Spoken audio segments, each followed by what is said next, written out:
This is the one where they meet the Romans. Hence the title. And there's a dead troubadour. And some slave traders. And a galley. And a dumbass leching Nero. It's called the Romans. We covered that already. Here we go.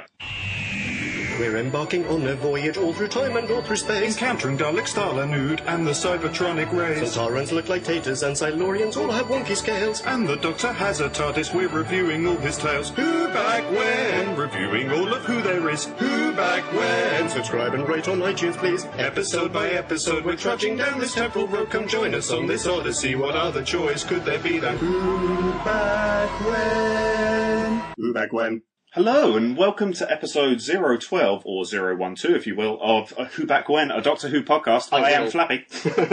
And I am Pumpkin. Hi, Flappy, how you doing? Yeah, not too bad. And today we will be reviewing the Romans. Yes, we will. It's going to be epic. It will! In the Homeric traditional sense. Yes, in the traditional sense of the word. Not that Homer knew about Romans, but you know what we mean. Togas, whatnot. Yeah. So I think before we do anything, we should say a huge thank you. We have a special announcement. Oh my god, I think we need to almost announce this in stages. Dudes. Hombre. Dudes. Okay. Number one, you may not know this, but there's going to be a Doctor Who 50th anniversary convention. I think you probably knew that. You probably knew that. You probably knew In case you didn't, there is going to be one. In case you didn't know, it is freaking impossible to get tickets for this. Yeah, we did try, but we were sadly too late. Yeah, yeah. Because they sold out after half an hour. Or yeah, where we went on that evening. Yeah. on the day it was released. God, how naive we were. Yeah. But so check this People out. had been camping out for years. Yeah.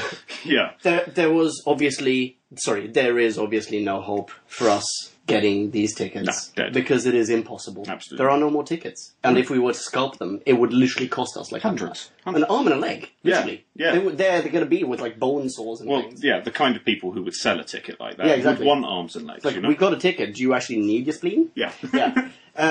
But, so, spoiler alert, Who Back When is going to be at the con. Fuck yeah. Shit, yes, people of podcast land. We will be at the convention, and it's all thanks to two fantastic hombres. JD and Brendan. JD and Brendan, oh my god. Salute you. We salute you, our fantastic fans! Oh my god! JD, you are a legend. Brendan, as are you. We have yet to actually get properly acquainted, but I think I can give you a spoiler alert. Both of you are going to get such a freaking amazing hug. Yeah. Oh my god. I mean, I don't generally do hugs, but for you guys, definitely. So thank you very much. I might actually add a fanfare or something. Yeah. Pretty cool. We'll buy them a drink. Buy them a coffee. Yes. Yeah, it'll be great. Yes. So thanks again. We are going to be at the con. If anyone else is going to be at the con, then, oh my god, please let us know. Tweet me and we'll meet up at the con and it'll be great. We're going to be there on the 23rd. So. And will we be conducting any kind of review of the con? Oh shit, yes. Yeah? We're going to do a bonus episode about the con, about the 50th. It's going to be epic. Do you reckon we'll be able to keep it under 2 hours?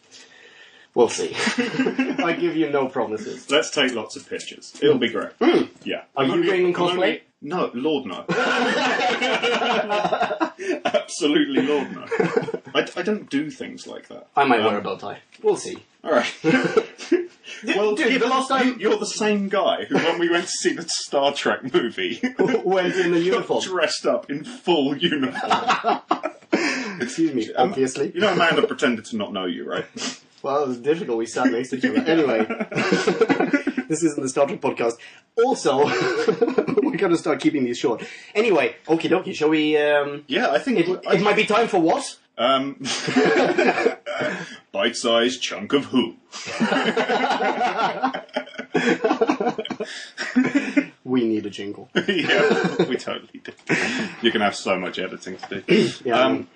So, should I lead off, or do you want to lead off? I don't mind. Up to you. Okay.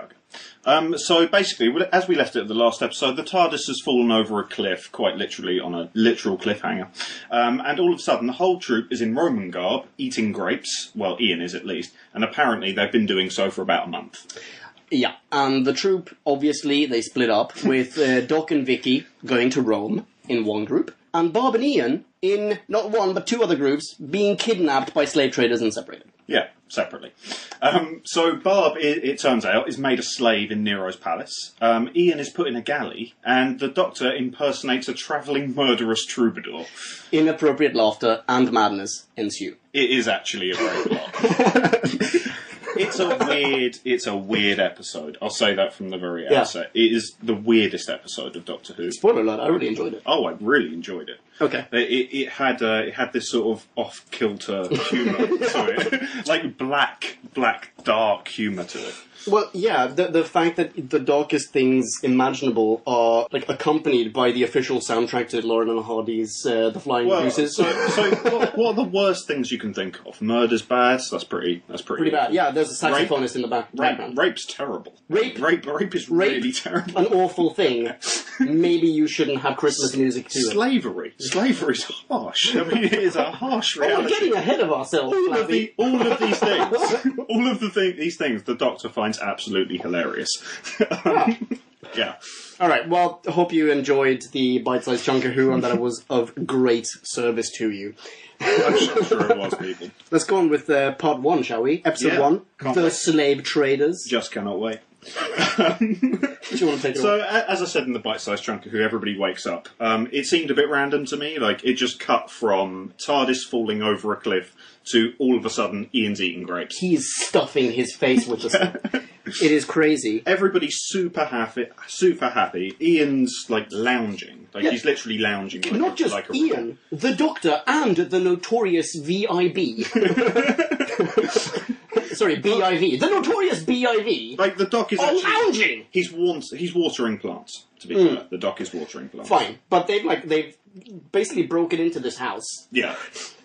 And stolen the clothes they're in. Which isn't explained as anything other than they broke into someone's house. Yeah, the dude is in goal, like fighting Asterix, basically. Yeah. So... Actually, Bob and Vicky aren't there at the moment. No, they're not.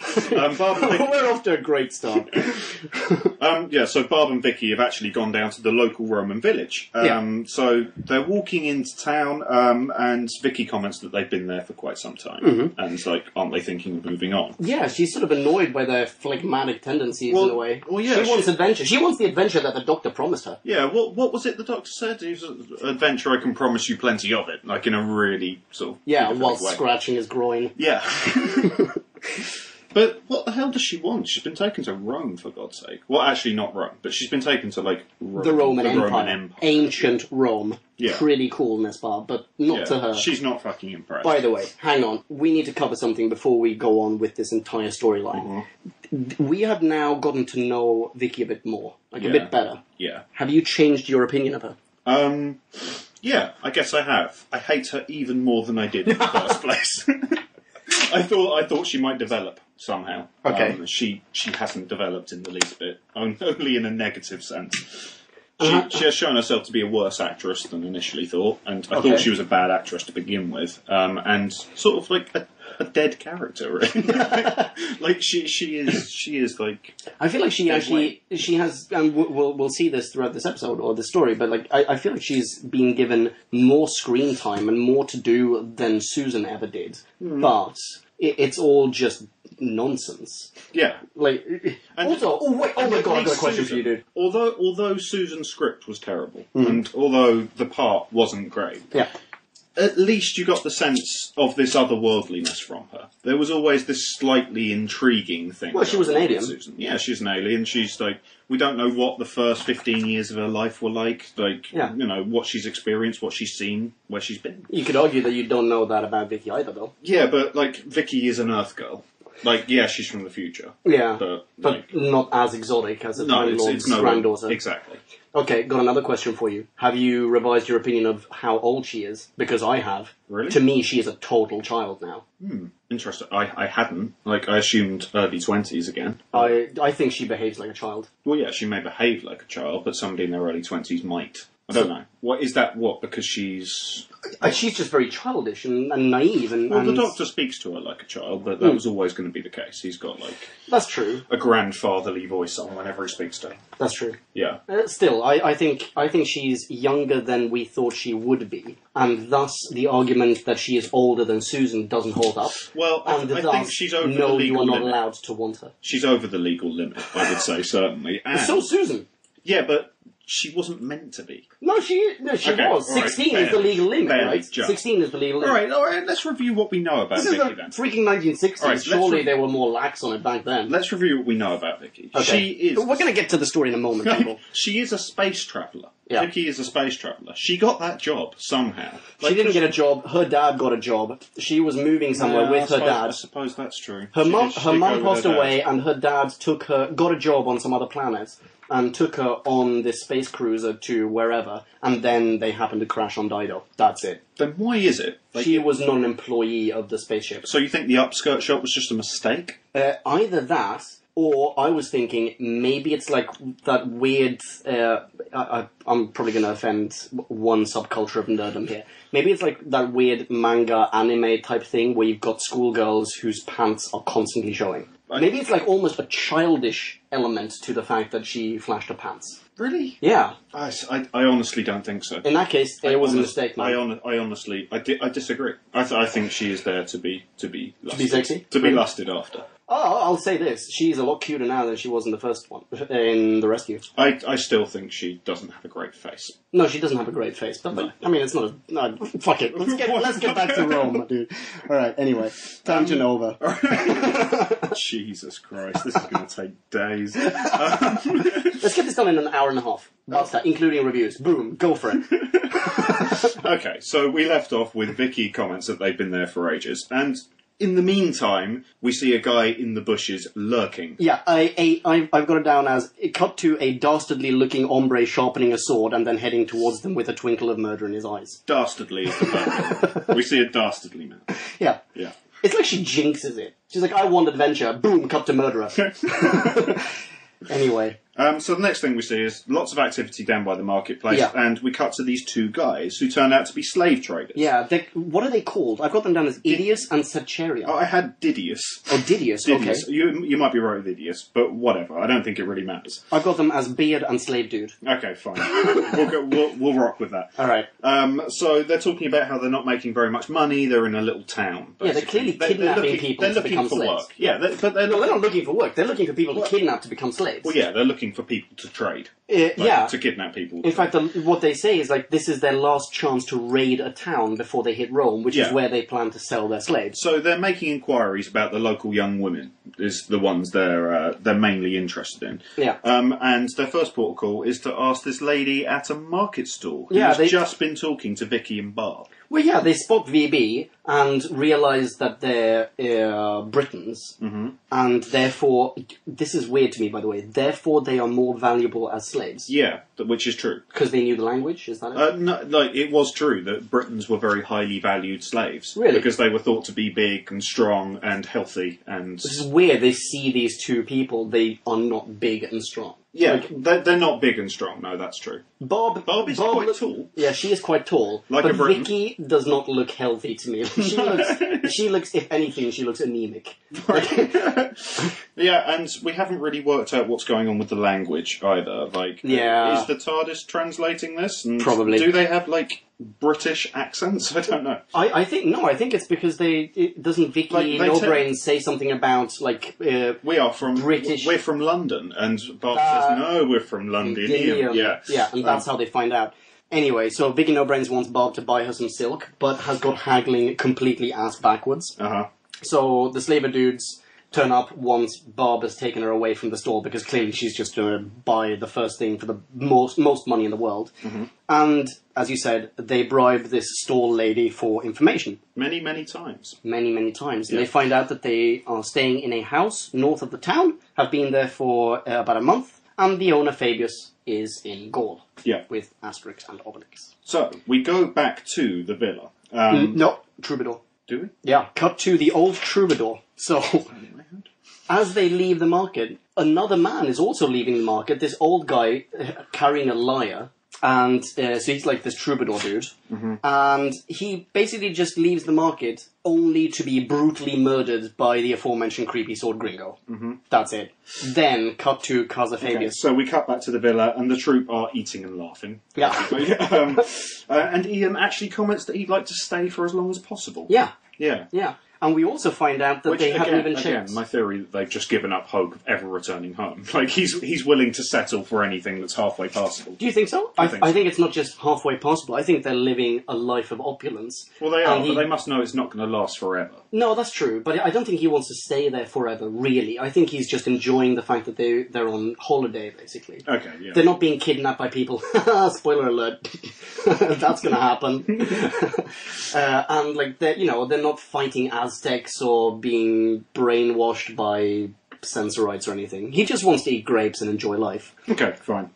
And we also find out that the TARDIS is still where it crashed. Yeah. Like, they haven't even checked on it. And Ian's a little bit worried about this, but the Doctor seems really offended that Ian's worried. Yeah, all he has to say about it is like, oh, but dude, like, don't worry about it, Mr. Science Teacher dude, because the TARDIS can take off even when it's diagonal. But like, what the fuck, man? But the Doctor's annoyance actually sets up this whole story. Yeah. Because the Doctor's like, I'm so offended. Like, you people are so terrible. I need to spend some time away from you. Yeah, I'm so looking forward to leaving. You're all so annoying, except for you, Vicky. Yeah, by the way, he refers to Ian Chesterton as Chesterfield. Chesterfield, yeah. It's great. Oh, there's a funny little joke sequence, actually, which I think one of our reviewers picked up on, which is, what was it? The Doctor calls him Chesterfield, and to which Barb says, no, it's Chesterton. Yeah. To which the Doctor says, oh, I think Barb's calling you. Yeah.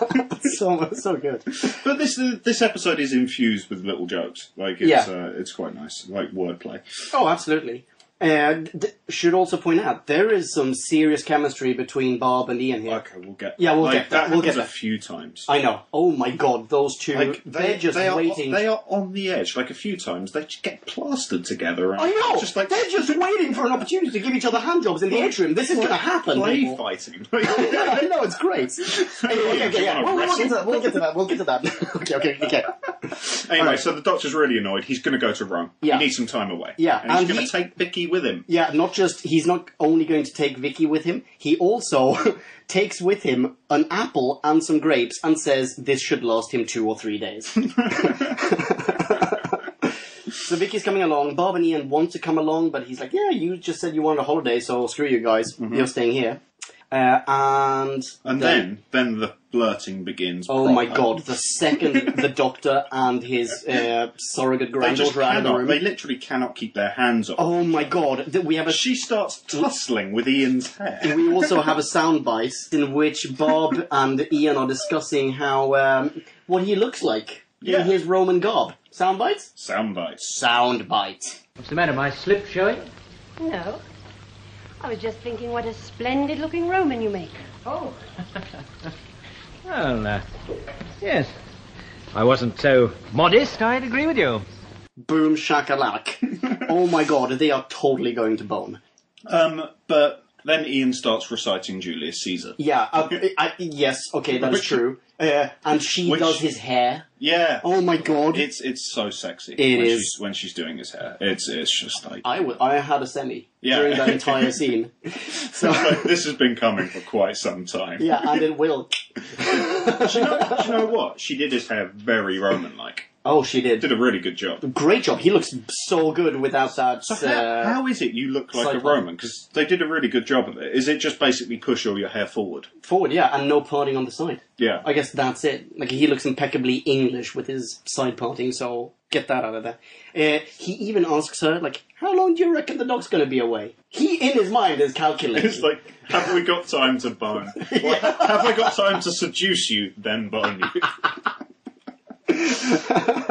Back to the slaver bros. Yeah, so meanwhile, the slave traders are plotting to take Susan and Barb. Yeah. Yeah. Oh, sorry, Barb and Ian, in fact. Well, Bob and Vicky, they don't know about Ian yet. But... Sorry, Susan. Still got Susan. Oh, that's so sad. Oh, it's like the Doctor's moment where he's like, Susan, can you come do this dial? Oh, that's so sad. Anyway, so yeah, they're plotting and they're feeding their slaves who are like just chained up outside. Mm-hmm.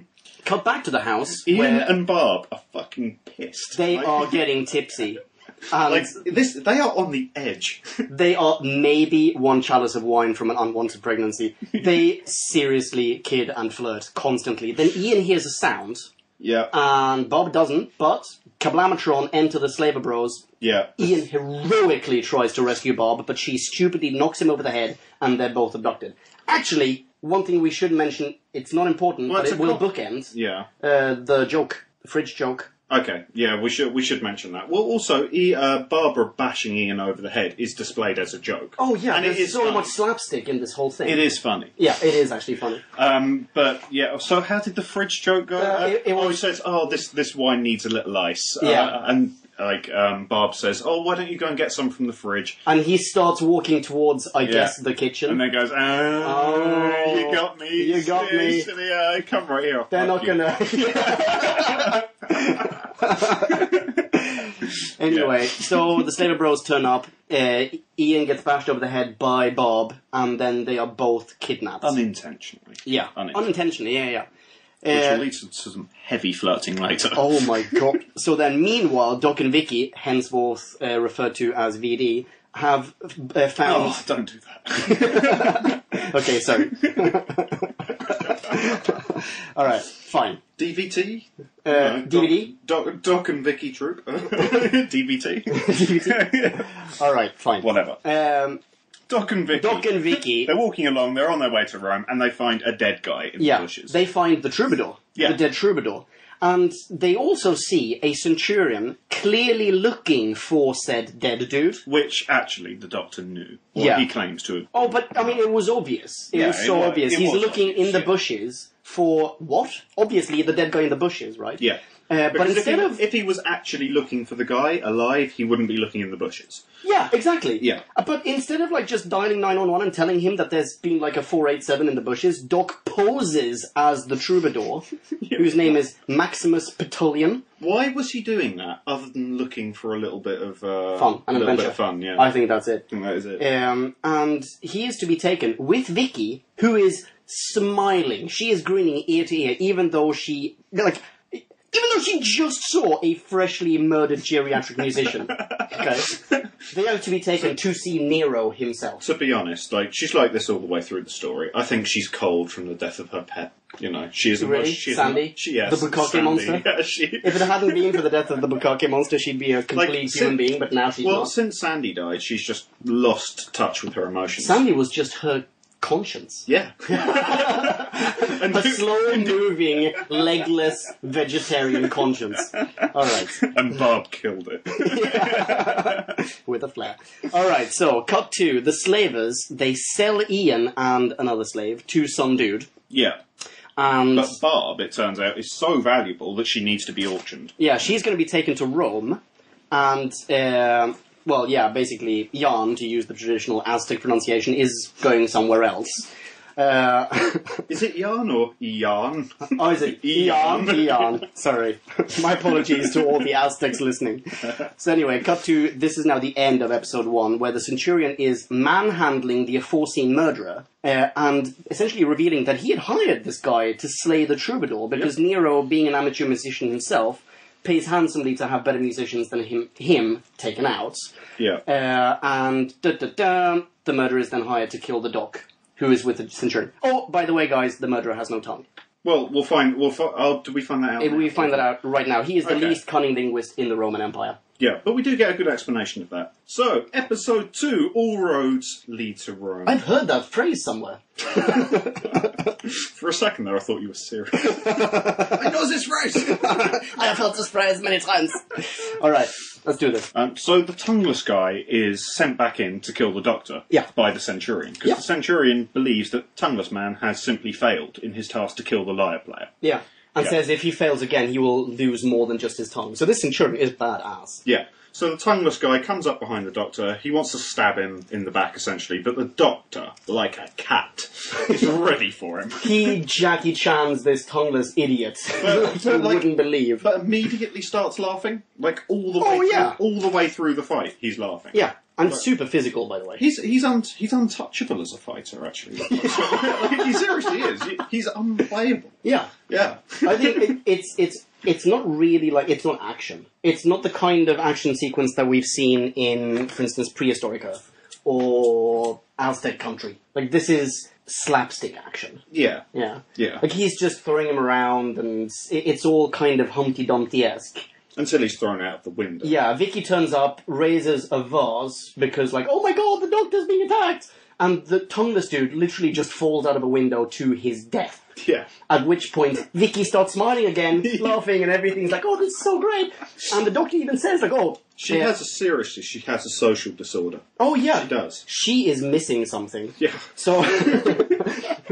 And it's more than just a pet. She is missing, like, a grain of humanity. But upon victory, there is a great soundbite from the Doctor. Yeah, so we've got a soundbite. Soundbite. Soundbite. You know, I am so constantly outwitting the opposition, I tend to forget the delights and satisfaction of the arts, the gentle art of fisticuffs. I realise you're a man of many talents, Doctor, but I didn't know fighting was... My dear, I am one of the best. Yeah. There you go. So now they're just joking about the whole thing, and Vicky cannot stop laughing. She is a child. This is what I said before. She is a child. I took it to be sadistic. Oh yeah. What? I mean, okay, fine. I guess children are sadistic, but like I guess I just took her for a sadist. Sure. So the Doctor has worked out the Centurion must want to kill them, and he must have hired the assassin. Yeah, and even though there's just been an attempt on his life, possibly their lives, he sends Vicky to her room on her own and goes to sleep just as though nothing had just happened. Well, they both think it's hilarious, and the Doctor doesn't actually consider it a threat. How can he not consider it a threat?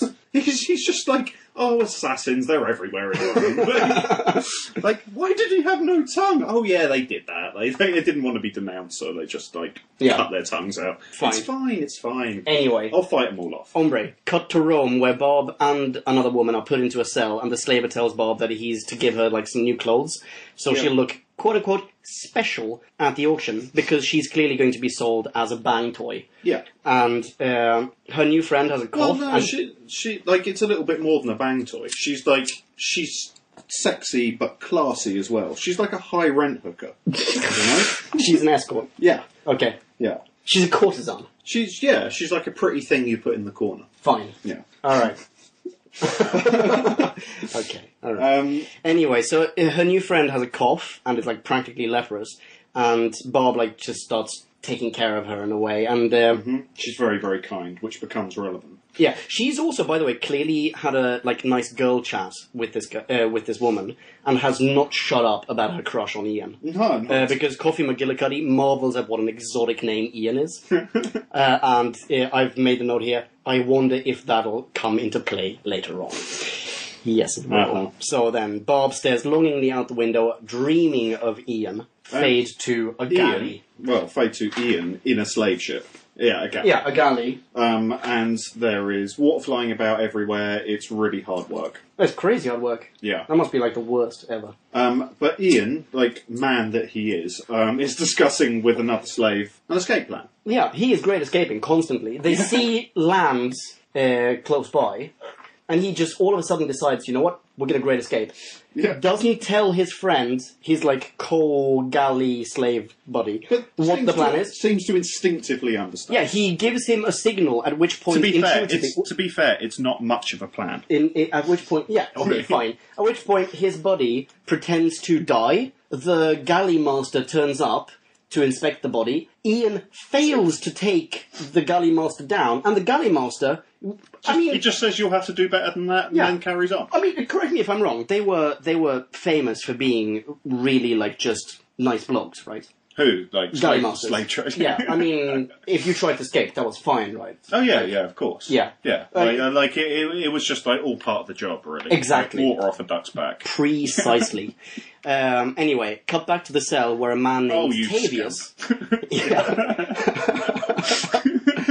Come back to the cell where a man named Tavius, who's like a dead ringer for Telly Savalas, wants to buy Bob. Yeah. You know what he looks like? Okay, he looks like Telly Savalas because he's bald. Right? Yeah, I suppose so. Yeah, I refer to him constantly as Kojak. And the skin colour. Like, he's got the skin tone of Telly Okay, fine. Savalas. I feel like he looks like some sort of transporter accident between Telly Savalas and the captain from the rebooted Battlestar Galactica.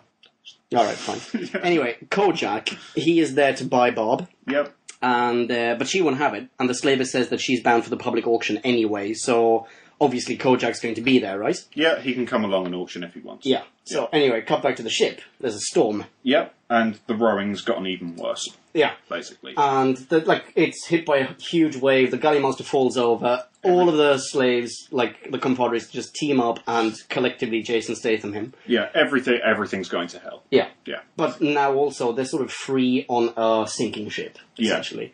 Cut back to Rome again, where VD have a brief chat about the Doc's decision to play the lyre, an instrument he cannot play, before Emperor Nero, a man known throughout history as a complete maniac.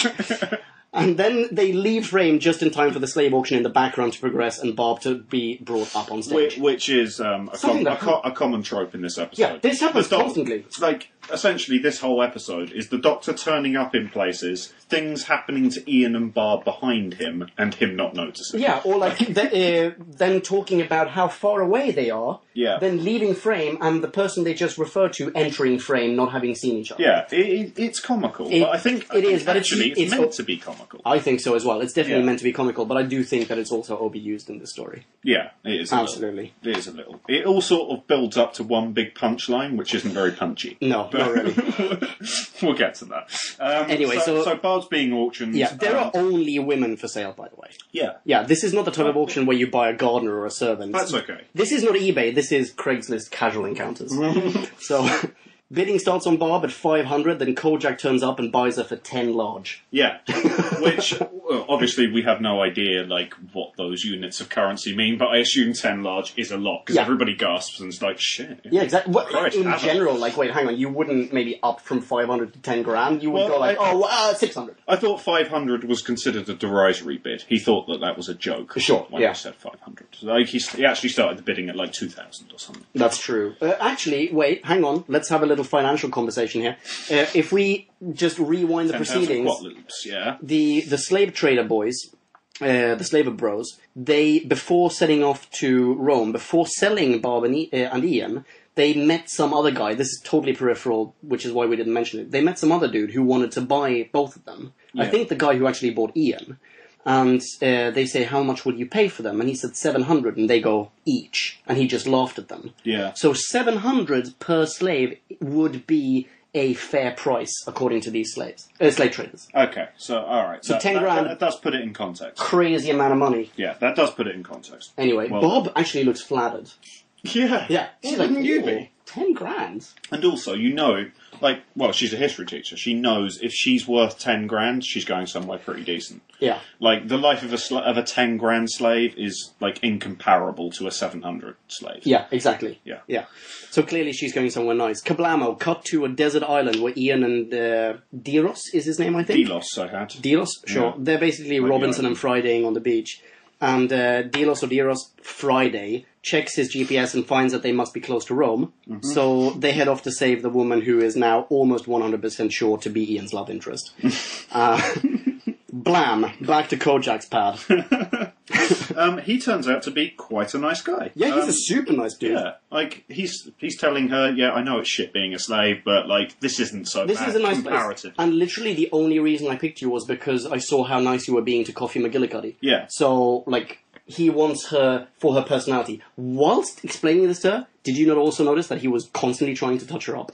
No, I didn't actually. He was totally I thought he had nothing but good intentions. Well, then later on it turns out he only has good intentions, but whatever. Seems like a sweet man to me.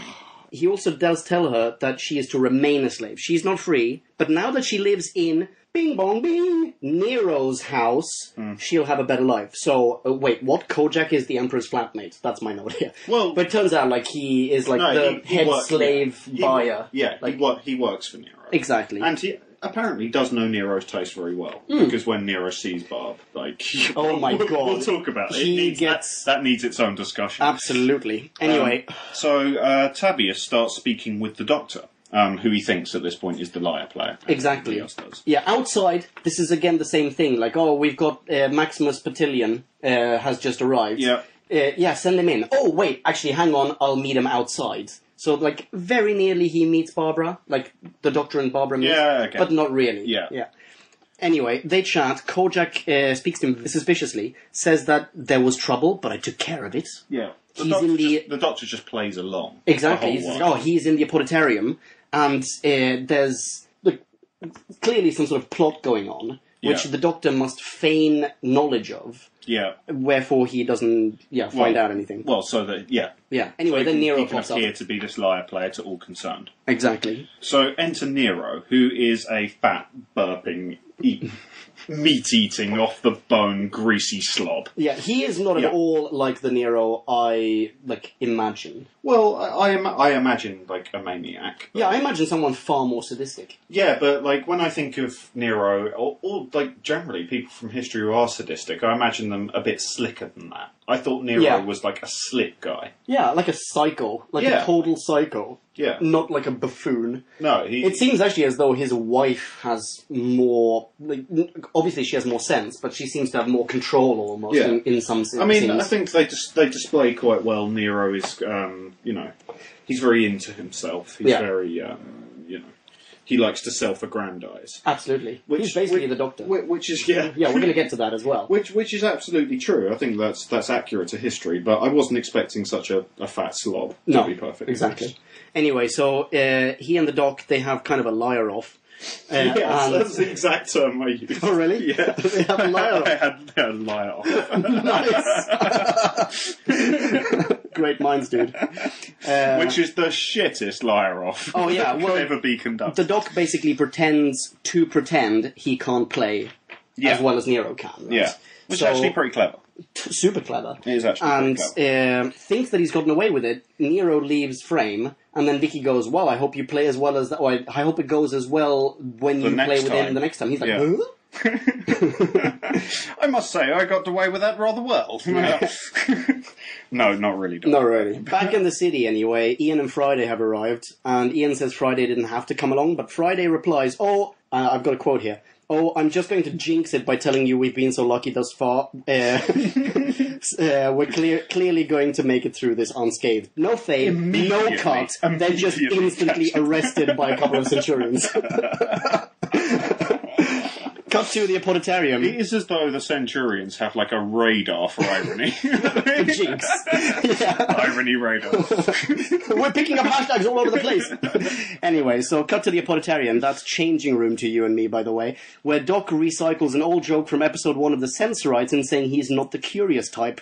Bing, bow, he finds the dead body of the Centurion who hired the assassin in the first place behind a curtain. Mm-hmm. Yeah. And so after Ian's been captured, we cut back to him after that. And it turns out he's going to fight in the arena as a gladiator. Yeah. Which I think is a perfect casting role for Ian. Oh, totally. this is him in Aztec country all over again. I kind of think the only reason to cast this guy was to make him a centurion. Oh my god. I'm sorry, not a centurion, a gladiator. A gladiator. He is the perfect gladiator. Yeah.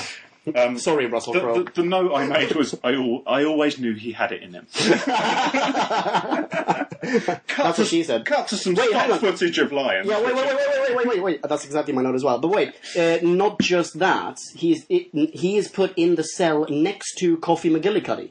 And so very clearly, he is going to be referred to by name, as in addressed by name, by Friday. She's going to hear it and tell him all about Bob. Yeah, spoiler alert, that is about to happen. But yeah, as you said, we get some stock footage. Dun dun dun. As, by the way, Ian, and this is my note, we get some stock footage as Ian and Friday realize they'll be fighting lethal, hungry, regularly fed domesticated lions who are freaking, obviously filmed at London Zoo. To be honest, some of I thought the weakness of the stock footage they had of the lions was that it was so variable in quality. Yeah. There was actually some really good quality footage of lions, Yeah. which really fit the scene. Then there was like some really long distance, grainy 1920s shots. Yeah, but we see, like, clearly it's the lion habitat at Yeah. London Zoo, because, like, behind the lions, we've got actually professionally sawed planks. Yeah. It's ridiculous. Anyway, yeah. Kablamo, episode 3. Episode 3, The Conspiracy. Conspiracy. So the Doctor and Vicky are chatting, but they're interrupted by Tabius, who's talking to the Doctor about some shady dealings with a dead body. Yeah. Yeah. The Doctor's still like, yeah, absolutely, yeah, I'll get right on that, yeah, death, yeah. Yeah. Cool. In fact, And then goes to Vicky, I think there might be a conspiracy. what he says is, like, I think I actually wrote down the quote. He says he's given yesterday's business a lot of thought. Wait, so you mean the whole business of the attempted murder, the subsequent ruthless slaying of said assassin, and the discovery of a dead body in the dressing room? I'm surprised you even gave that a second thought, Doc. Anyway. But at this point, the Doctor tells Vicky they must not interfere with the course of history, they must not stop anything happening. Yeah. It's like one of his rules. Oh, by the way, ladies and gentlemen, if you're interested, 2 minutes and 55 seconds into this episode, we get our first boom mic shot of the show. Really? Yeah, boom mic pops into frame. You are totally going to have to caption that. Screenshot, Yeah. check it out. Alright, so Nero chats with his bird. Nero's very excited about the Doctor playing the lyre. Yeah. Oh, yeah, absolutely. And she suggests that Maximus Patillion play at her banquet that evening. Mm-hmm. So the Doc basically has a day to learn how to play the lyre. Enter Kojak and Bob, who in this episode actually looks pretty good, is my note. Oh, she does. I thought she looked good throughout. Yeah, absolutely. She's Her wearing... hair has come down like half a peg. Dude, like, she's wearing dresses, she's less curmudgeon, and her hair is actually finally under control. Yeah, it's like a normal... It's no longer a weave. Yeah, needless to say, Nero is instantly bona fide. And then... To be fair, she's looking good. Yeah. Yeah. And then he leaves to catch up with Maximus Forgetimus.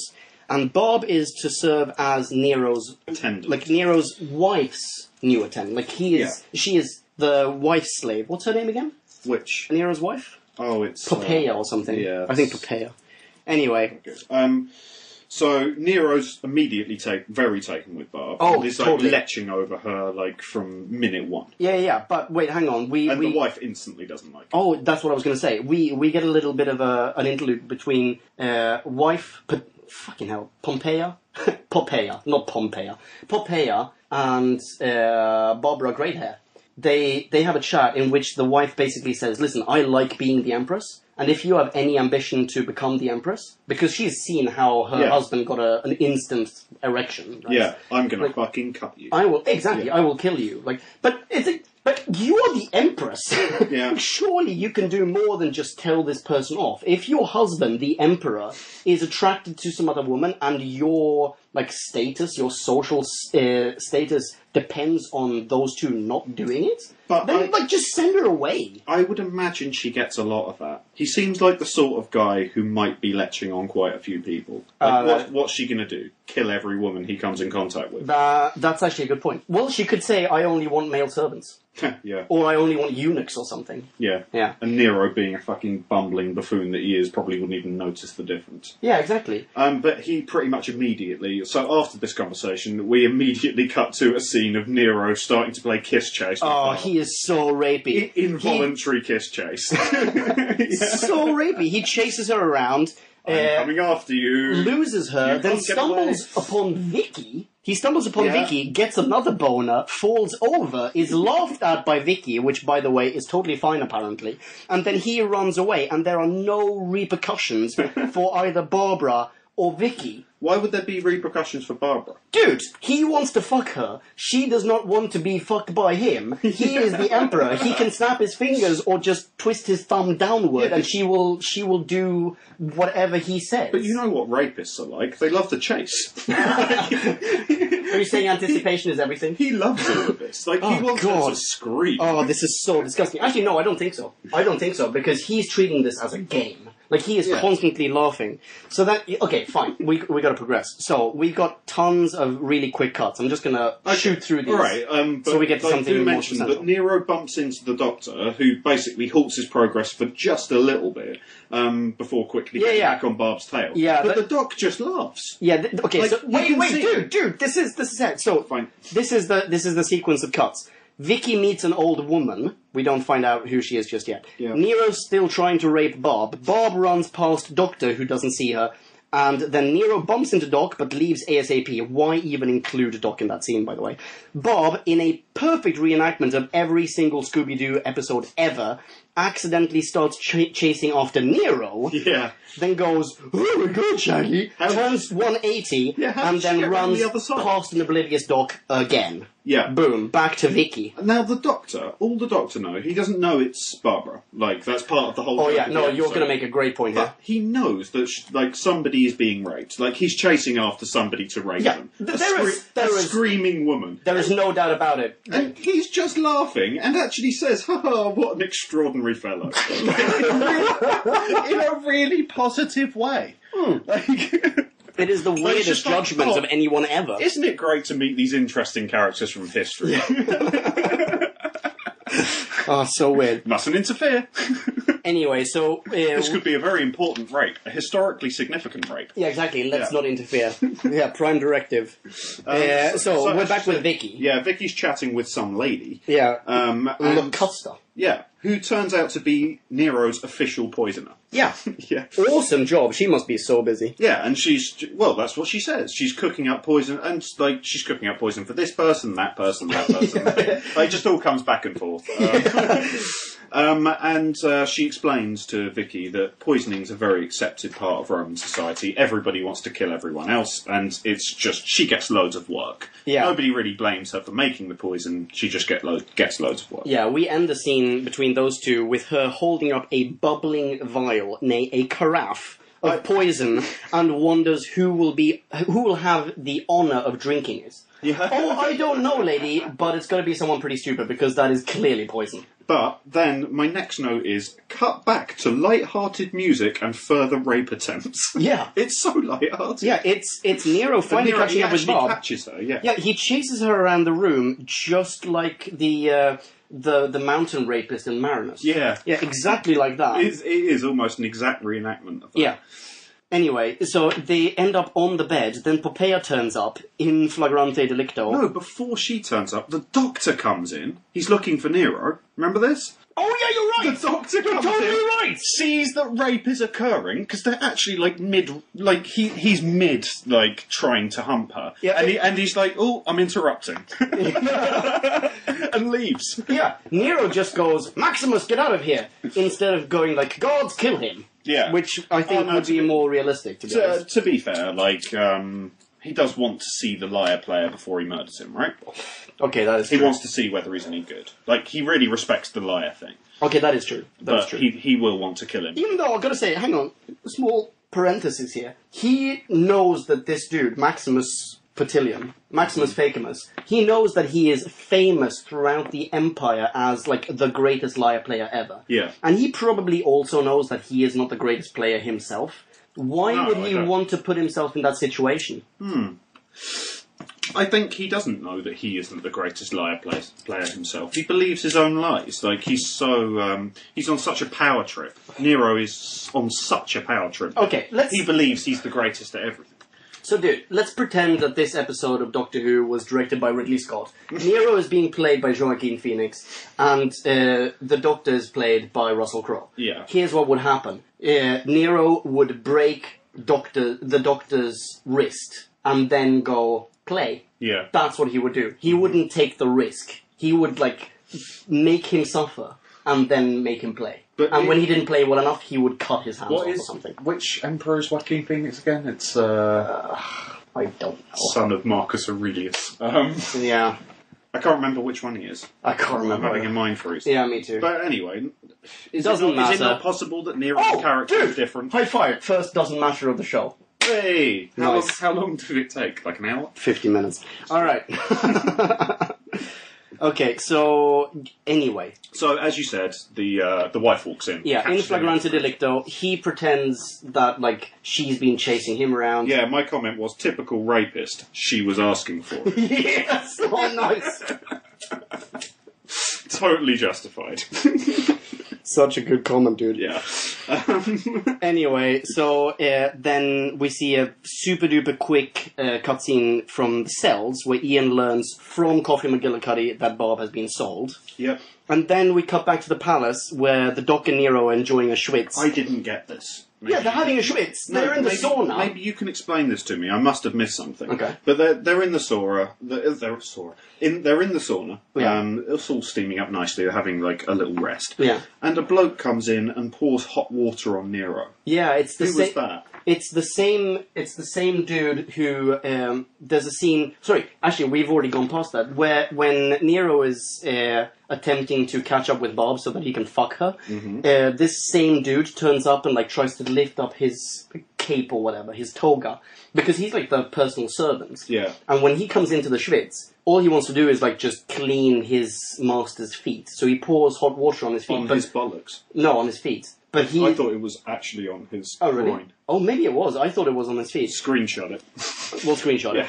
it. But Nero, he was asleep, so he gets startled, pulls a sword, and the doctor basically saves this dude's life by like standing between Nero and said dude, who's now being apprehended by guards, and saying like, yeah, you should just leave, never come back. Okay, and fine. then like commending Nero on how he acted. Yeah, the Doctor does well in this situation. He does super but well. My question was, it's just an innocent mistake, is it? Yeah. his attendants? I think it's the same kind of mistake as when he picks up the toga. Nero just goes, "Oh, for fuck's sake, just leave!" Right? Yeah. I'm trying to rape this woman, and he just goes, "Oh, I'm sorry, all right," and he leaves. That's it. Okay, fine. So the Doctor actually tells Nero that he thinks there's some sort of intrigue afoot.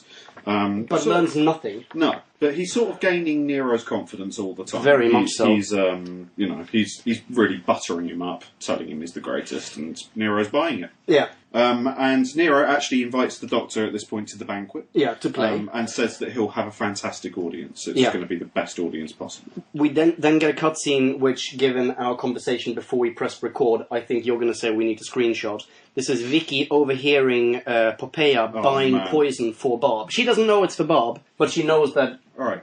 Nero's wife wants to poison somebody. So what happens essentially is, the wife is buying some poison off Poison Lady. Yeah. Why is Vicky hiding under the table? No idea. Like, what? This is not explained. What? Poison Lady doesn't know that Vicky's, like, not meant to be in there or something. Well, There's no reason. Vicky and Poison Lady were talking happily earlier. Like, Yeah, why is she totally. now hiding under the thing? Like, what? Yeah, there's no explanation given. Doesn't matter. But anyway, Shit, now we're number 2. It doesn't matter.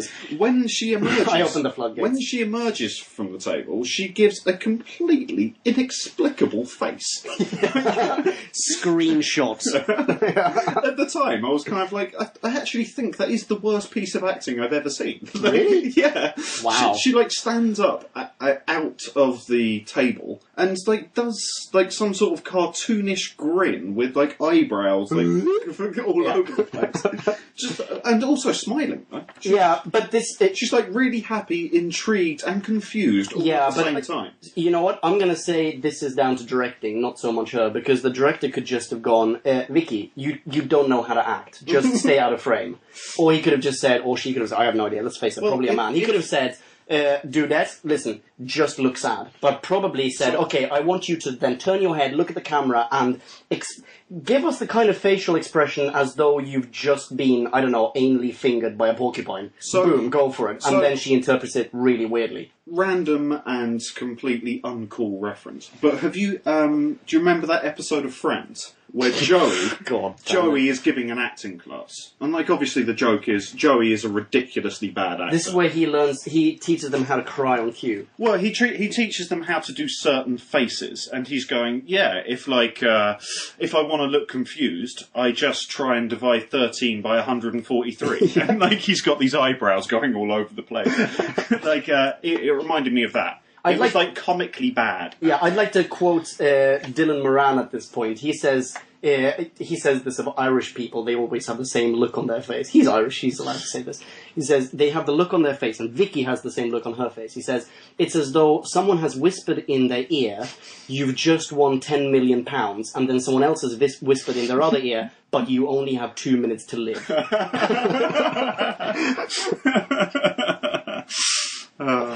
God, fantastic stand-up, by the way. Check it out. Anyway, so, cut to banquet prep. Nero gives Bob a bracelet, wants a kiss, but is interrupted again by the arrival of drinks, the same kind of cups that we saw the poison in before. Bob tries to, curtail this sort of subtle rapiness by proposing a toast to Nero's health, and then downs the whole cup. The whole cup. And then Vicky tells the doctor off-screen, just outside the room, so Bob doesn't see him. Bob runs out, by the way. And then Vicky tells the doc she switched the cups around. No, yeah, but she's, again, ridiculous thing. She's so casual about it. I mean, has she ever murdered anyone before? And she's just, she just brings it up as if it's, an interesting aside. Oh, yeah, I think I just poisoned Nero. Yeah. It's just nothing to her. Yeah, I know. She's so cold. It's ridiculous. The death of Sandy has just, destroyed her. I think she's now got it on her brain that, wait, hang on, she can fuck with history, and she is going to. She wants to leave a mark, basically. Well, and she's seen that Nero's not a particularly nice character. That's true. But, okay, check this out. Here's another weird thing. So there were 2 cups of wine. One is poisonous, right?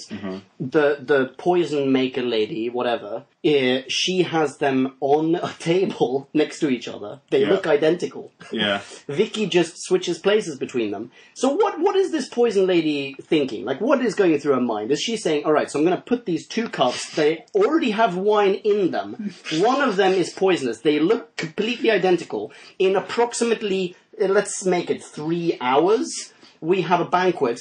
Let's just leave the cups as they are, get maybe, let's say 5 middlemen to handle these cups, and then make sure that the right one happens to be placed in Nero's hand. Oh, in Barbara's hand. That is ridiculous.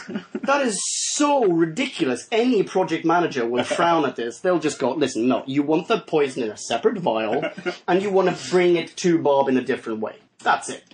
Also, what was fucking Popeye thinking? Have Bob poisoned in front of everyone? That'll just cause a scene. No, it would cause a scene, but nobody would really think anything of it. As explained, poisoning's a very commonplace thing, and it's fine. It's socially acceptable. Yeah, okay, fine. We're going to continue this conversation, and I predict approximately 3 minutes. Anyway, in the meantime, so Vicky tells Doc that she switched the cups around. Yeah. The Doc goes, no, but dude, seriously, prime directive, runs to Nero, who is about to down his drink, assuming that is the drink with the poison, assuming correctly, by the way, tells Nero that it's full of poison, and then immediately leaves frame. Yep. Nero gives said poison cup of wine to his, buddy. Yeah, it's just try this, and he falls over dead. Immediately. freaking immediately. Okay. Cut to, Popeye has the poison lady arrested for incompetence, and then cut to, this is what I was going to say. Cut back to the fucking banquet where the attempted murder has done nothing to quench Nero's thirst. Because he is sipping wine and eating grapes and meat and shit as though it's going out of fashion. Everything could be poisoned, dude. Everything. God, I'm so angry. It's just a part of life. It's just a part of Roman life. God. There was one thing we missed. There is a terrific soundbite from Nero. It's one of the creepiest lines I have heard all year. What is it? He goes up to Barb and he says, close your eyes and Nero is going to give you a rather big surprise. Oh, I know. Oh, that's so good. That's when he gives her the bracelet. Yeah, that's when he gives her it's the ring, wasn't it? He gave her a ring. I think it's a bracelet. It doesn't matter. It sounded like it was his Johnson. You said Johnson. Nice. Anyway, so the Doc is made to play, and he is inspired by the Emperor's new clothes. I made this note before he even said it. It's so incredibly obvious. He says very loudly, only people with a very keen hearing or musical perception will be able to hear these notes. Yeah. And then he fake plays, not emitting a single sound, and everyone just applauds. But, surprisingly, not Nero. What do you mean? Nero? Yeah. Nero believes it so much. When the Doctor starts playing, Nero's going along with it. He's bouncing along to the music a little bit. Then he turns to one of his attendants. He's like, "Yeah, he's okay, but he's not that great." And then the Doctor gets a tremendous round of applause for this fake silent music he plays. Yeah. Nero goes outside. He's so pissed off by how good the Doctor is that he's like, I've got to kill him. Like, I simply have to kill him. He says he has a plan and he's going to put the operation in, like, he's going to put it into operation ASAP. Yeah. And then he leaves with Bob. It's a really interesting thing. Like, as I was watching, I was thinking, okay, this maybe is a little bit pants that he's not playing it at all. But, you know, it's like a Darren Brown experiment. You know? Oh, it is. Like somebody comes in, if one person believes it, everybody's like, oh, yeah, it's amazing. The Doctor, by the way, tells Vicky in the meantime, like after his quote-unquote performance, he tells her, I know, I was inspired by the Emperor's New Clothes. You know, I gave H.C. Anderson that idea. It was... Yeah, I like it. I think it's a great moment. I love that. But yeah, so Nero's massively offended. He says he's going to put the plan into operation, and then he takes Bob with him to Gladiator High School, where he wants to arrange a fight. Oh, I wonder who that will be with. Anyway, cut to Ian and Friday being told that they have to fight. Obviously. Yeah, and it's quite touching. Yeah, then... okay, this is going to be point one of what in episode 4 is going to be added to massively. Okay, point 1. Cut to Nero telling Sacheria, who is, like, Slaver Bro number 2, the guy without the beard, that he is to put Maximus Arrogantus in the circus to be eaten by lions, the lions of London Zoo, right? And, by the way, my notice, it was called the Circus Maximus after all. Hey. Yeah. Anyway, so this is point 1. Sacheria, he's just some slave trader. Now he fucking runs the circus? Yeah, it's weird. And he's wearing, like, proper ceremonial garb as well. He's like a head honcho all of a sudden. Really weird. It was like one of those moments where, I don't know, they reused the same actor to play a different character. Oh my god, yeah, that's my note later on. Is he actually even meant to be the same character? The note I've made, I don't know where, somewhere I've made the note. He is basically... I noticed that as well. I think Sacheria is basically just a placeholder Roman. Yeah. Okay, wait, we need an important Roman dude. Shit, we didn't finish casting. Just put Sacheria in this. Because he has like 7 different roles in this story. He's got 2 different roles. Hombre? Like, because when we see him again later, he's the same guy as he is now. Yeah, okay. Okay, dude, I don't mean roles. I mean, like, he has 7 different jobs. Right. He is plot device. Yeah, he is basically the most influential person in all of Rome, because he is the head of so many operations. Anyway. Although, to be fair, when we initially saw him, he wasn't, like, head of anything. He was just a slave trader. He was catcher. He was garbage. Yeah. He was human filth. He was nothing but vermin, he and Beardyface. Nothing but vermin. Now he's the head of the Circus Maximus. Maybe. Does not matter, number 3. If we concoct an elaborate backstory, maybe Nero was so pleased with Barb. Like, he was so pleased Barb was brought in. This guy just got, like, promoted the fuck out of him, basically. Dude, my mind just blew up. That makes perfect sense. She's just that sexy. Yeah, anyway, Friday and Ian, they are to fight before Bob and Nero. So now Ian and Bob have seen each other. Nero has noticed that Bob knows him. And well, he notices that while Ian and Delos are fighting. Yeah, okay, that's true. So they start fighting.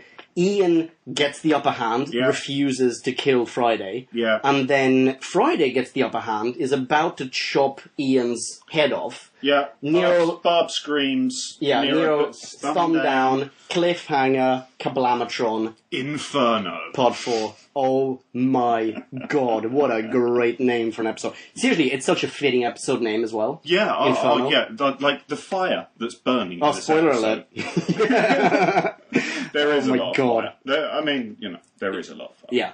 Dude, before we start with episode 4, can we just talk about how there's no hint of a barrier between the Emperor and the 2 angry and armed slaves? Yeah. Like, they are literally about to have a sword fight, maybe 2 meters away from the Emperor of the Roman Empire. So I was really excited when they said they were going to fight. I wasn't envisaging, like, a private fight. I thought it was going to be in, like, the Circus Maximus with, like, thousands baying for blood. And clearly all BBC could afford was, like, a garage. A small garage. Yeah. Like, oh, wait, we've got a storage cupboard. Turn it into the circus. It's a private fight just for Nero and Bob. Yeah. Oh, totally. Yeah.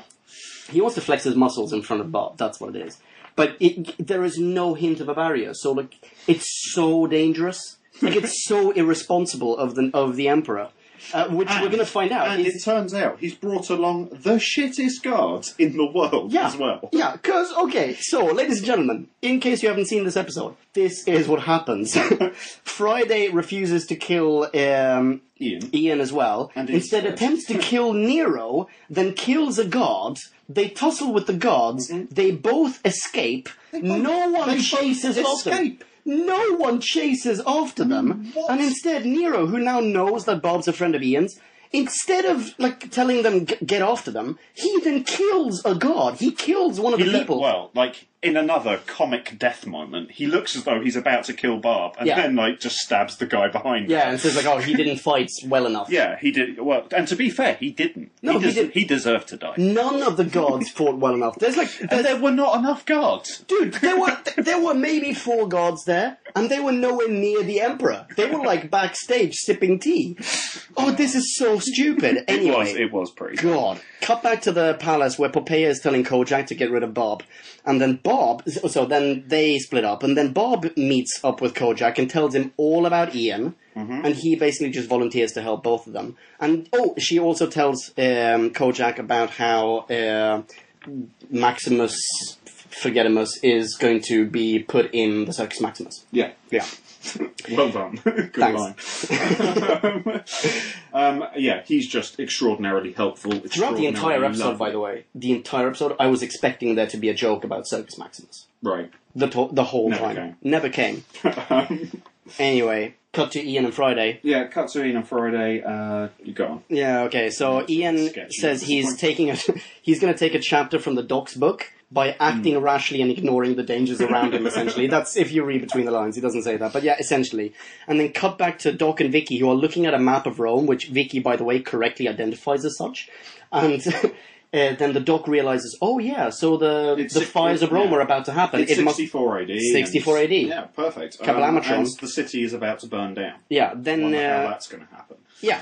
Then Kojak turns up and tells Maximus Insidious about the circus, and finally reveals the plot that has been alluded to the whole time. The most expositional bit of script ever written.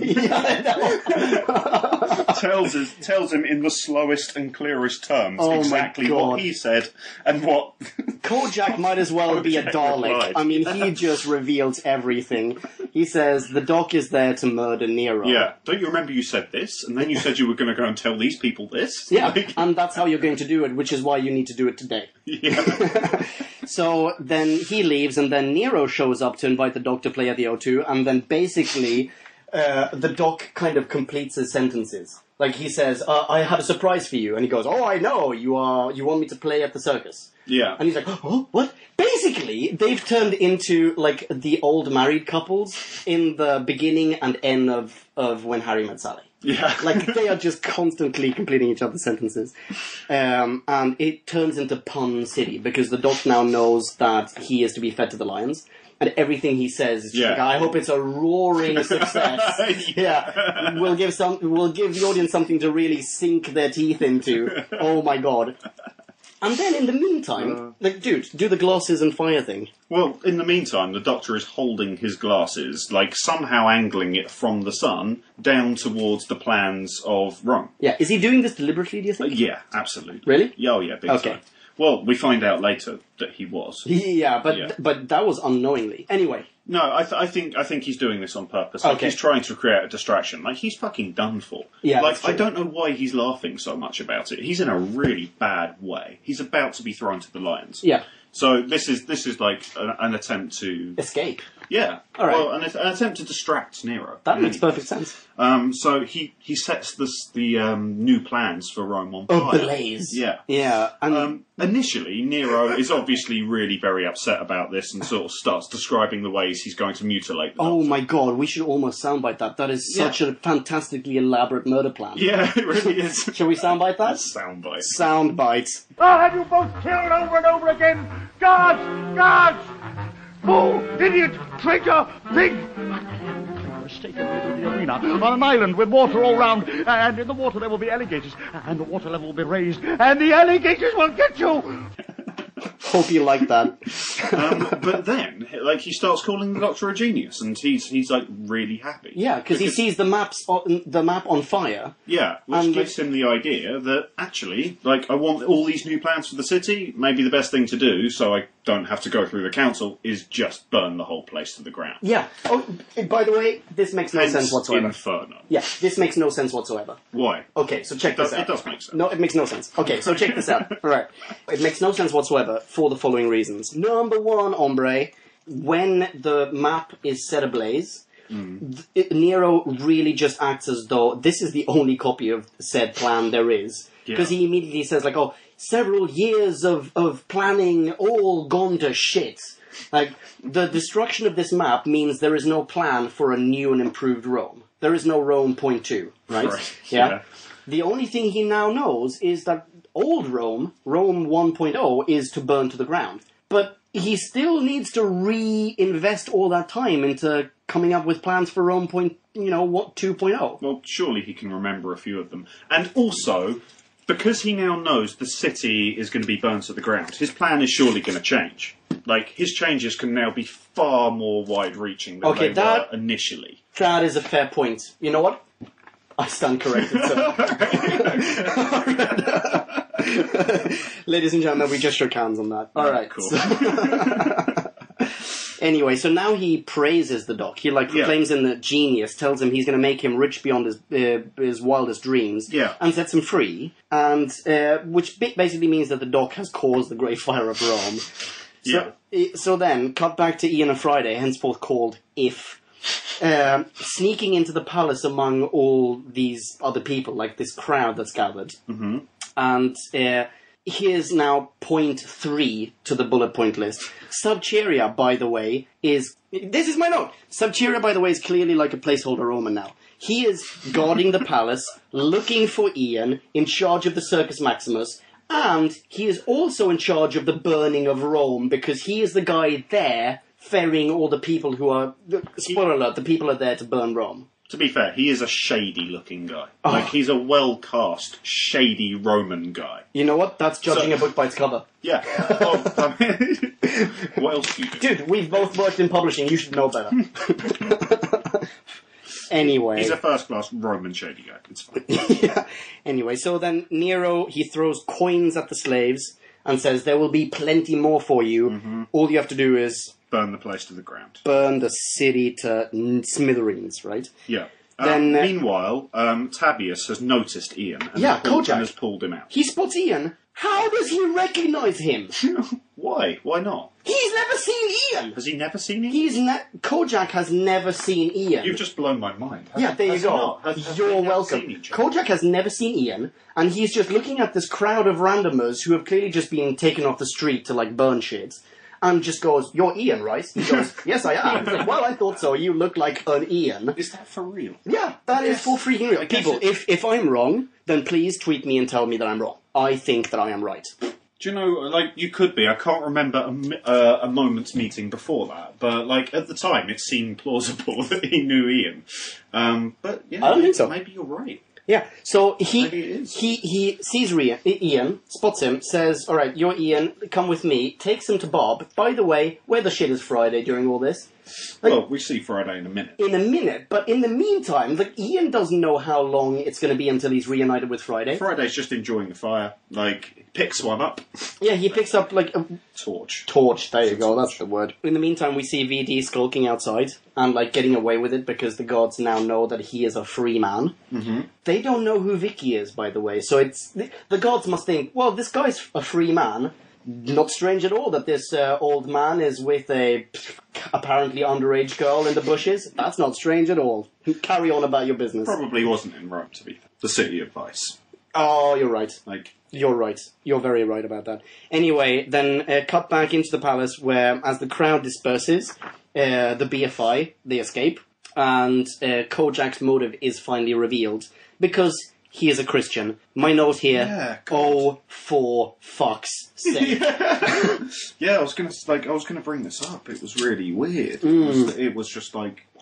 It's so weird because it's like, oh... Is that so that's why he's good? That's why he's good. Is that what they're saying? That's exactly what they're saying. That's why he's a good guy, he's a Christian? That's precisely what they're saying. Yeah, Alright. so the crucifix thing really jarred. I mean, to be fair, I believe, not that I've ever studied this era, but I believe that, like, Nero's era is considered, like, the first burgeonings of Christianity coming into the empire and becoming significant in the Sure, empire. but, like... Sure, they're still being thrown to the Romans, but they're thrown to the lions, but, like, this is the start of the Christian era, so I guess it is historically right that maybe there was a Christian. That's not my beef with this. Yeah, My beef the beef is he's a good guy because he's a Christian. Yeah, exactly. Yeah. Like, there's too great an emphasis placed on the reason he does a good thing within the story.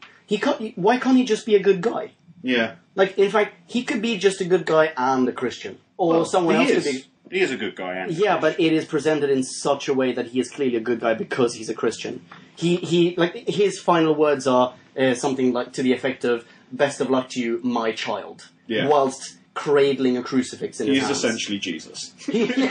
He is bald Jesus. To be fair, Jesus was only, like, what, 30, 40 years ago? Yeah. Yeah. Yeah. This guy may have known Jesus. Dude, he's an early adopter. Yeah, he may have actually known Jesus. He was into this whole Christianity business before it got popular. Yeah. Alright, so... Okay, so then cut to VD standing, like, in the forest, watching as one of the greatest cities in human history burns to the ground with the biggest smiles on their faces Doctor's ever. laughing his fucking arse off. Yeah, and that's the thing. In fact, it runs, doesn't it? It goes from the Doctor laughing his arse off to Nero laughing his Exactly arse my off. notes! Like, essentially saying Emphasising how alike in madness they are. Yeah, they are essentially just as mad as each other. Yeah, exactly. They are both fiddling while Rome burns. Yeah. Yeah. Oh, it's so creepy. It's really creepy. This guy is... he's not a nice dude. Anyway, I have to take that back. I love the Doctor. Alright, so... back at the house from episode 1... the reason he laughs, like, the reason he starts laughing... is because he realises that, you know what, I did cause this. No, Vicky says, like, he's saying, oh no, I didn't cause anything, like, I didn't fuck with Prime Directive, and Vicky's like going, no, you really did. You totally and then did. he thinks about it and goes, oh yeah, I did. And it's like a gradual fade to Nero playing his lyre and laughing. Yeah. Oh, God. It's great. I love it. I love it as well. It is Yeah. fantastic. Alright, so back to the house from episode 1. I arrive to find it empty. Yeah. And I've got a quote here. Bob says, "Surely the Doctor wouldn't have left without us." Yeah. What? He fucking left you for Rome. He left for Rome without you 3 episodes ago. He left his granddaughter In post-apocalyptic London. in post-apocalyptic London with one shoe. Yeah, ladies and gentlemen, we are not getting over that fact. Yeah. Never. He left his granddaughter. He threatened to leave both Barbara and Ian on the next planet, wherever that may be. Do you know what? I'm going to be talking about that when we review Matt Smith era Doctor. Oh, same here. It's going to be fucking... You know what we have to do? Your granddaughter. You know what we have to do? What do we have Spoiler to do? alert. When we're done with Hartnell, between Hartnell and Troughton, we're going to do a bonus episode about Hartnell anyway. Yeah. What we need to do is we need to list our favourite asshole moments. Like the worst possible things the Doctor has ever done. Because We can they put some are nice- aplenty. Some nice theme music over it. It'll be a great laugh. Alright, so then we get the bookend of the fridge joke. Yeah. Well, we get the bookend of the bridge joke, and then we get Barb accidentally telling Ian it was her who bashed him over the head. Yeah, and like... And they play Kiss Chase. That's not the note I've made. The note I've made is they play Kiss Chase before. Like, okay, here's my note. Flirty fridge joke, then Barb lets slip that she hit him over the head, and suddenly he is a would-be wife beater. Because he No. Oh, dude. He's not truly upset.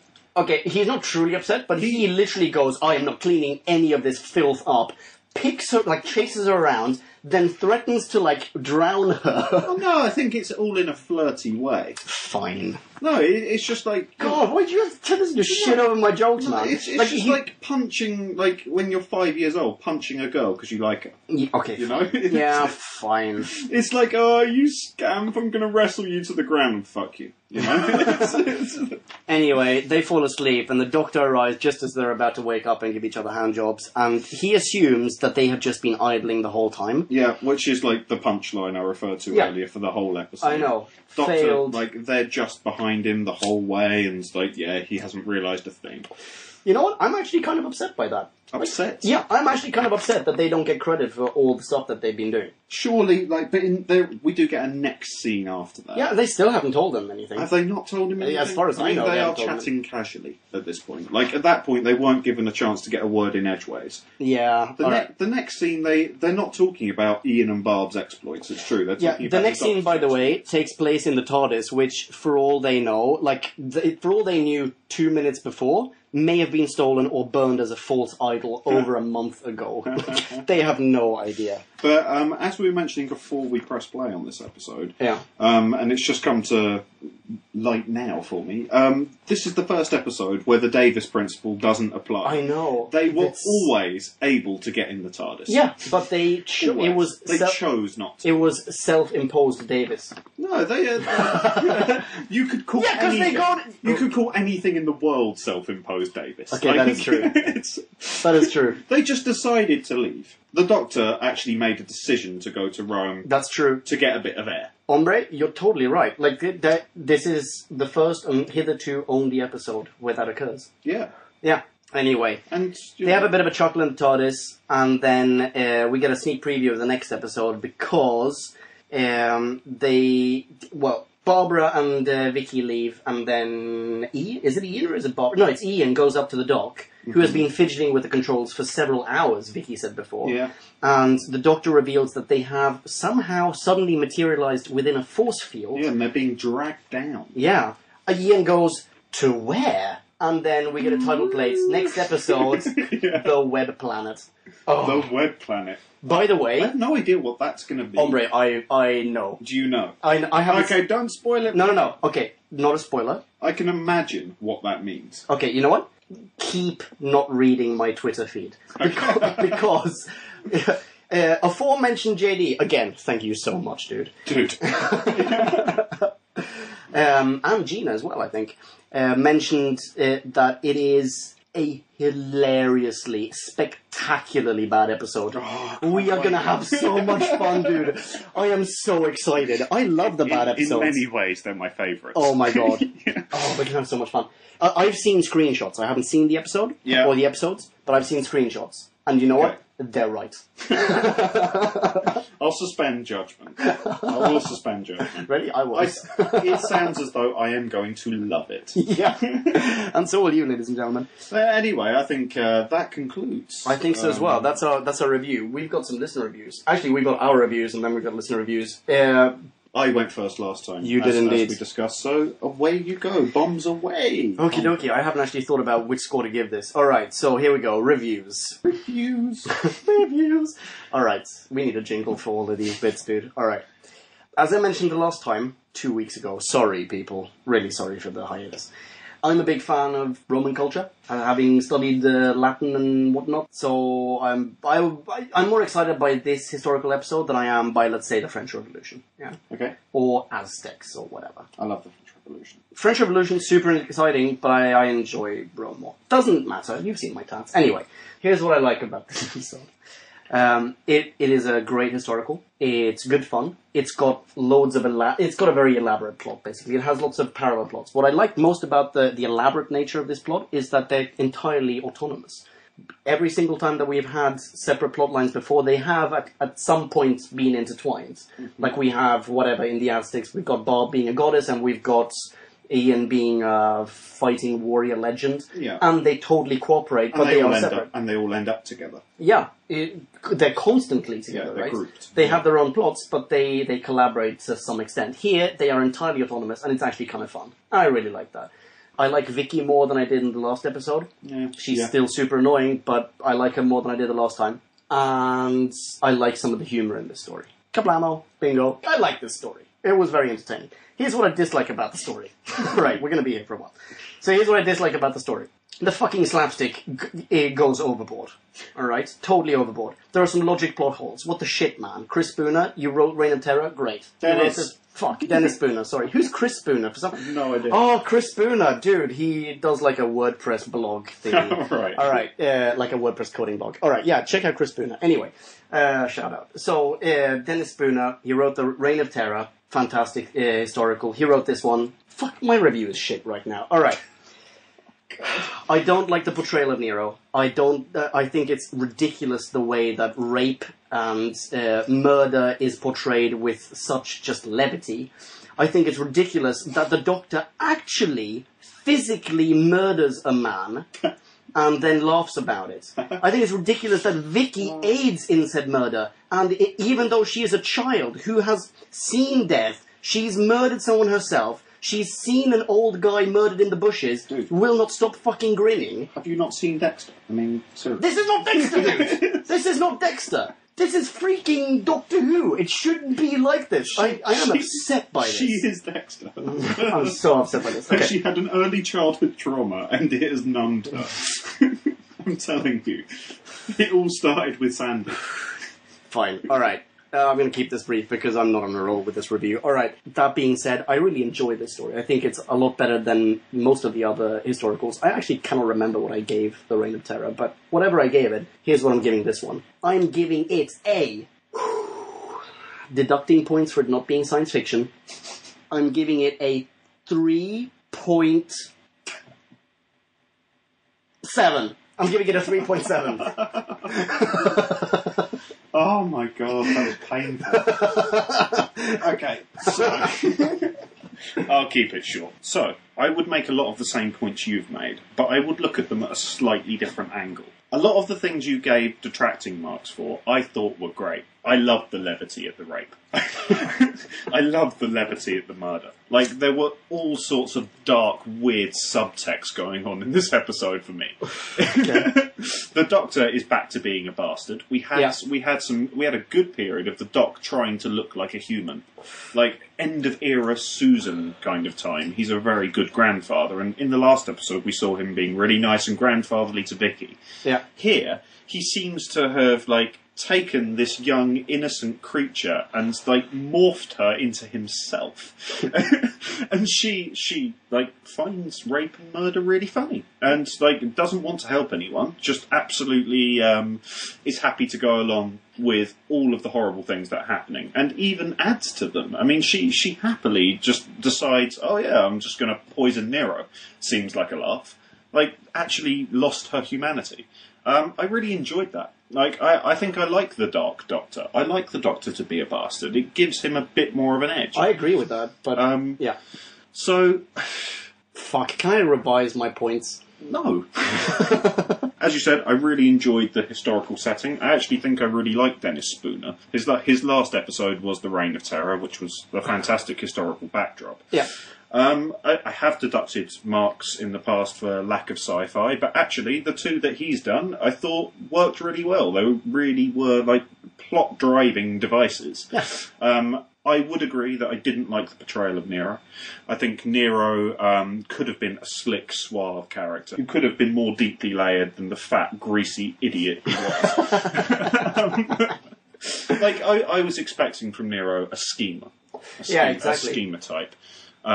Or even like a Caligula type madman. Yeah, no, actually, I wouldn't have gone for that. I don't see Nero that way. I see Nero as more calculating than that. Okay, yeah, In this I episode, agree with that, actually. in this episode, Nero did not seem calculating at all. No, he's a buffoon. He is an insane buffoon. He jumps from one crazy point to another. Yeah. Like, he decides to burn down the city on a whim, essentially. I mean, I think historically it's not like known that he burned the city down. That's true. He was the man who like fiddled while Rome burned. But he wasn't like, it's not definite he burned down the city. Yeah. But that seems to me like a really calculating move, like a really clever move, like something to do to force your plans through. Agreed. But the way it's presented, it's just as though it's Happenstance. like, yeah, absolutely. Yeah. It's just like, oh, the Doctor set something on fire, and he was like, hey, fire, let's do that. In fact, Let's make that happen. In fact, he is like the the one indisputable ruler of the Roman Empire, but he has been allowed to be thwarted by, like, the council or the Senate for years. But, like, I mean, I think it is true that emperors did need to have backing. Sure. Otherwise they wouldn't be able to maintain being an emperor. If they didn't have some sort of group that was on their side. That's true. That's why you have the Senate. But well, either you need the Senate on your side or you need the people to really be for you. Like, you need some sort of backing. You can't just do it by pure rule. There aren't any policemen in the Roman state. You've got an army. Yeah. You've got a standing army. But you need to keep someone happy. You need to keep the soldiers happy. You need to keep the people. All that said, while I didn't like the portrayal of Nero, I really enjoyed this episode. I really enjoyed the dark subtext. I actually thought that the funny moments that were meant to be funny were actually quite hilarious on occasion. I liked the way there was, like, long-running jokes with payoffs at the end. Like, I actually liked that the Doctor never saw them. Like, it was building up throughout, and I actually thought it did add a degree of humour over the darkness. So, all that said, I am going to give this a flappy 4.1. I love this episode. Yeah. I could watch it again and again. nice. Nice. Yeah. Well done. Okay. Listener reviews. All right. Reviews. Okay, so surprise, surprise. We've got some favourites. We've got some previous contributors, but gotta say, really, really sorry, but we've got so much material here that this first one in particular that we're going to read out, it's quite long. It is fantastic. As per usual. Do you know what? I am absolutely overwhelmed by the quality of reviews we're getting. As am I. They're so much better than ours. So much better. Oh my god, they're so much better than ours. I think on a technical level, our reviews are poor.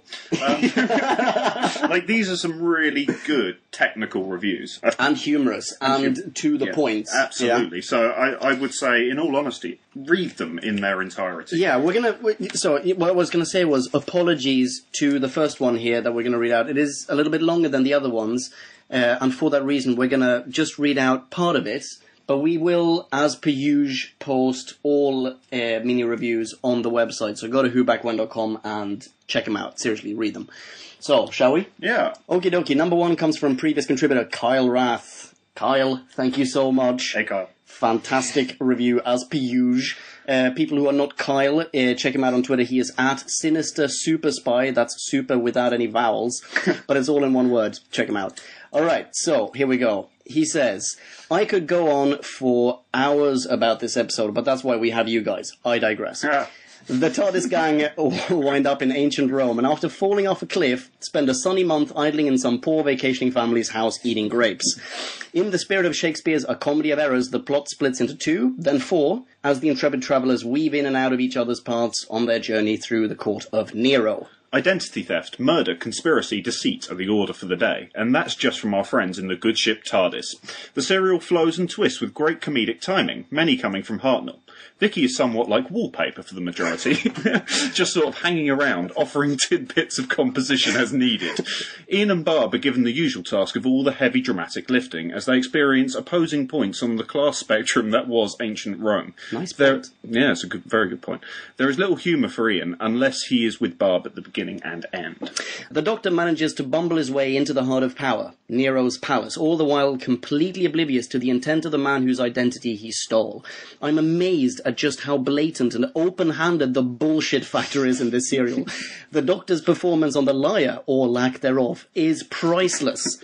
The plot ties up the 4 threads as Nero gathers his soldiers and plots to burn Rome, with a little help from the Doctor, so he can rebuild it to his desire. Ian and Barb escape back to the villa, and while fire rages, so do the Doc and Vicky. I was convinced at the end that Ian was going to give Bard the old rough and tumble for being knocked out. But it was 1965, and the BBC wouldn't have allowed such brazen sexual antics on TV at that time. The gang hops in the TARDIS, which is apparently fine, and we get another pointless interlude to the next episode. Overall, Kyle gives this a 4.0 out of 5. Which I think is a very reasonable mark. It's a very reasonable mark. Well, it's 0.1 from mine, so I agree. Yeah, you know what? I kind of regret my mark. I've already said that. I know. It was... shit, the excitement of the moment. Anyway, alright. There are plenty of shit things about this story. It's just how much emphasis you choose to place on them. That is true. There are plot holes, as you said. Oh my god. Alright, so check this out, people. Kyle has then also provided a fantastic list of pros and cons, which you need to read. So go to the website. We're going to curtail it here, but you can read the whole thing on whobackwhen.com. Sorry, Kyle, we've got another 3-minute reviews to cover as well, but fantastic. May I absolutely just say, fantastic. bravo. Yeah, seriously. And your point about the class difference, I can't believe that we didn't bring that up. Yeah, I know. I didn't even pick up on that. That's such a fantastic point. Oh, god damn it, Kyle. Would you consider yourself a fan of Rome? I know. Well, I'm a fan of Latin, which actually didn't factor in at all. Thank you, TARDIS Translation Matrix. Okie dokie, number 2. Our next review comes from our great friend, our god, John David, who you can follow at Marius Kane. That's Kane with a K. Yes, it is. John says, time has passed since the TARDIS fell off a cliff, and the Doctor, Suzuki, and the practically married Barbara and Ian are squatting in a villa feeding on each other's grapes. The Doctor, Barbara, and Vicky go to Rome, and we get Liar Liar, Pants on Fire for 4 episodes, while Ian gets trapped in Les Miserables and Gladiator. Great pronunciation, thanks, man. He goes on, the good. The first scenes in the villa are very good, especially between the Doctor and Ian and Barbara. They are now a family, and the scene with Barbara doing Ian's hair is incredibly well done. The Doctor, when fighting the assassin, is obviously enjoying it far too much and gets really angry when Vicky interferes because he didn't get to spill blood himself. Hartnell was really changed, and this has to rate as one of his best performances. Barbara, this week, is eyed up by a fat old emperor and obviously loving every single minute of it, running around Nero's bedroom like she's auditioning for a Carry-On film. Ian is given more to do in this episode than this season to date. Galley slave, shipwrecked, gladiator, and back home in time for tea and crumpets at the villa. The bad. Vicky's emotions this episode are boredom and excitement, and her irritation level is a 4.2. I really hope that continues. Rating, I want to make a chart of it. The Vicky irritation factor.